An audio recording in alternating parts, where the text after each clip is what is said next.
میرے بسد واجب الاحترام پیارے دوستوں اور بزرگوں، خالق کائنات رب العالمین کا وحدہ لا شریک کا خاص فضل و کرم کہ ہم سب نے نماز فجر باجماعت ادا کی ہے۔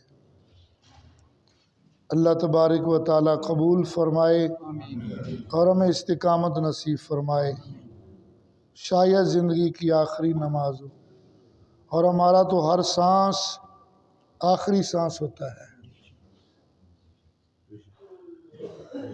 یہ دنیا چھوڑنی ہے بھائی، یہ بس ذہن میں بٹھا لے کہ ہم نے ہمیشہ دنیا میں نہیں رہنا، نہ کوئی رہا ہے نہ رہنا ہے کسی نے۔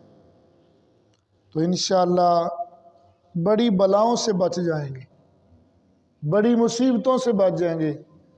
یہ ہماری مصیبتیں ہیں جو اللہ تعالیٰ بس پناہ دے، ہر بلا سے بچائے رکھے، بس اپنا فضل و کرم فرمائے رکھے۔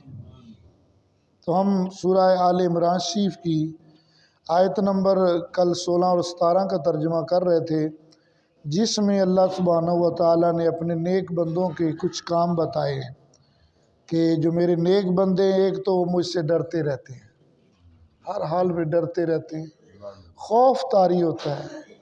محبت اور خوف یہ دو چیزیں ہیں۔ تو ایک یہ خوف ہے کہ کہیں اللہ پکڑ نہ لے، کہیں اللہ پکڑ۔ ایسے ایک اللہ کے بندے تھے، دنیا سے چلے گئے، اللہ نے حکم دے دیا اس کو جنت میں بھیج دو، یہ جنتی ہے، نیک کام کرتے رہے، ساری زندگی اللہ اللہ کرتے رہے، اس کو جنت میں جانے دو، لکھا گیا۔ کسی نے خواب میں پوچھا بتاؤ معاملہ کیا ہوا، اللہ نے تمہارے ساتھ کیا معاملہ فرمایا ہے؟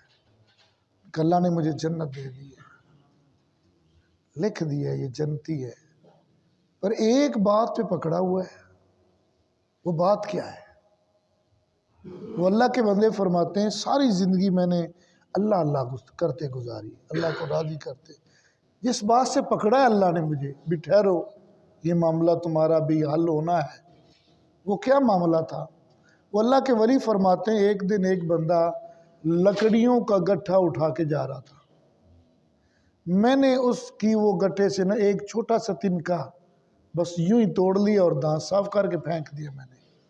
اللہ نے فرمایا وہ تم نے جو اس کی اجازت کے بغیر تنکا توڑا تھا، ابھی وہ نہیں آیا، ابھی وہ نہیں آیا، وہ آئے گا تو پھر جو ہے نا وہ معاملہ حل ہوگا۔ اس سے پوچھا جائے گا کہ یہ اس نے انجانے میں یہ کام کر دیا تھا، اب اس کو معاف کر دو۔ اس نے معاف کر دیا تو ٹھیک ہے، وگرنہ اس کو تو راضی کرنا پڑے گا نا۔ یہ اللہ کے بندے بھائی، اتنی بات سے اس نے فرمایا نہیں قرآن پر فَمَن يَعْمَلْ مِثْقَالَ، اب تنکا تو اتنا لمبا ہوتا ہے، اللہ کا قرآن ہے بھائی، کوئی پریشان ہو کہ تنکا اتنا بڑا نام، بھائی وہ تو اتنا بڑا ہے۔ اللہ سبحانہ و تعالیٰ تو فرما رہا ہے کہ رائی کے دانے کے برابر بھی اگر کوئی ایسا ویسا کام اچھا یا برا کیا ہوگا تو اللہ فرماتا ہے وہ ہم نے ظاہر کرنا ہے۔ یہ دیکھو آج تو چھپا لیں گے،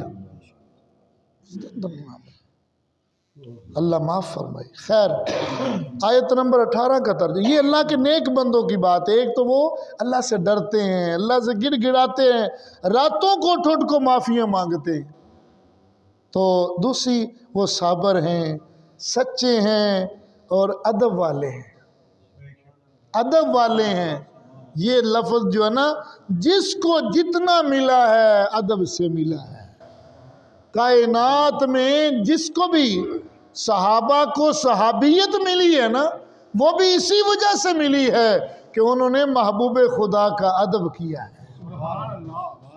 جس نے بھی محبوب خدا کا وہ ادب کیا ہے، رتبے اور شانے پاتا گیا ہے، اور جو بے ادب ہو گیا ہے وہ ابو جہل بنا ہے، ابو لہب بنا ہے۔ سگے رشتہ دار تھے، خونی تعلقات تھے، ادب نہیں تھا، صرف پہچانا نہیں ہے انہوں نے۔ حبشے سے آنے والا بلال حبشی پہچان گیا، روم سے آنے والا صہیب رومی پہچان گئے، اور فارس سے آنے والے سلیمان فارسی پہچان گئے. سب سے زیادہ صحابہ میں سے یہ سلیمان فارسی رضی اللہ عنہ کی وہ مبارک ہے. بڑی جگہ یہ بکے ہیں. بس پتہ چلا تھا ان کے خاندان والے مجوسی تھے, آگ کی پوجا کرنے والے تھے. بات سامنے ضمناً آ گئی. اور بعض نے تو یوں کہا ہے کہ یہ ان کا خاندان مجوسیوں کے سردار تھے. اور ایک دن والد نے بس یوں ہی کہہ دیا, جو میں نے سنا ہے, پڑھا نہیں ہے, یوں ہی کہہ دیا کہ اب ان لوگوں کو تم عبادت کرواؤ, جو ان کے طریقہ کار کی تھی. جب یہ آئے تو انہوں نے ان کو چھوڑ دیا اور وہاں سے نکل پڑے.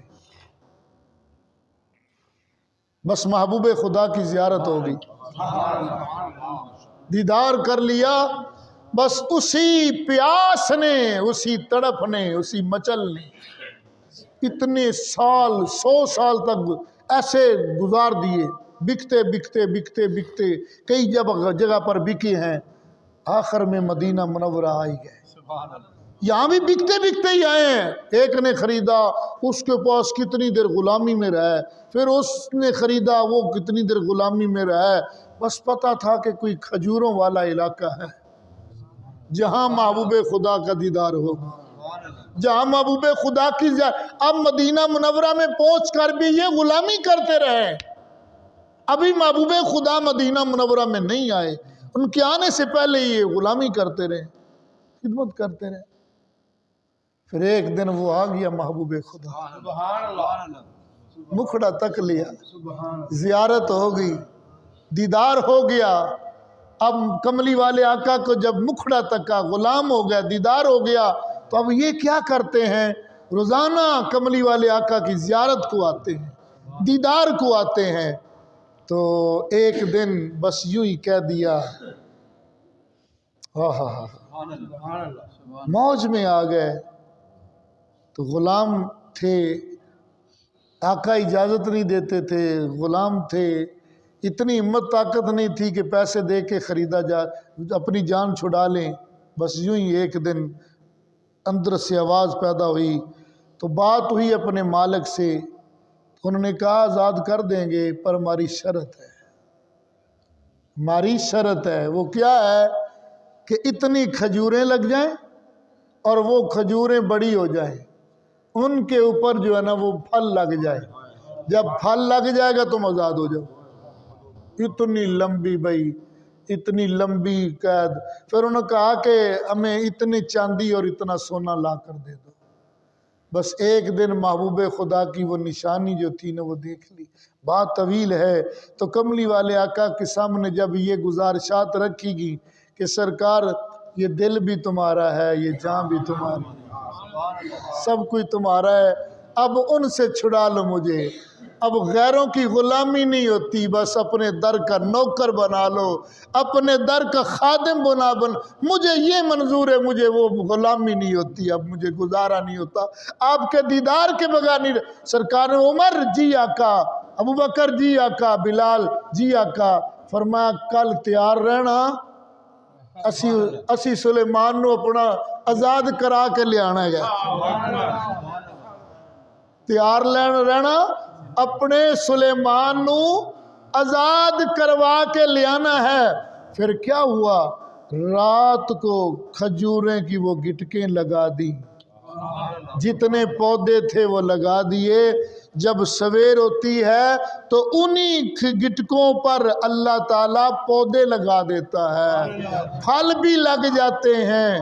جب پودے لگ گئے, پھل آ گیا, سبحان اللہ. پھر کیا ہوتا ہے, سرکار نے سونا بھی دے دیا کہ یہ ان کو دے دو, اب سلیمان ہمارا ہے. یہ وہی سلیمان ہے جن کو کریم آقا علیہ السلام نے اپنی اہل بیت میں داخل فرمایا ہے. کسی صحابی کو اپنی اہل بیت میں داخل نہیں فرمایا. یہ واحد حضرت سلیمان فارسی ہیں جن کو یہ خطاب ملا ہے کہ میرا سلیمان میری اہل بیت میں سے ہے. تو بات طویل سے طویل, یہ مقام کیسے ملا بھائی؟ ادب سے, ادب سے. اللہ تعالیٰ ہم سب کو بس چند لمحے بیٹھنا ہوتا ہے ان کی یاد میں, اللہ سونا قبول فرما لے.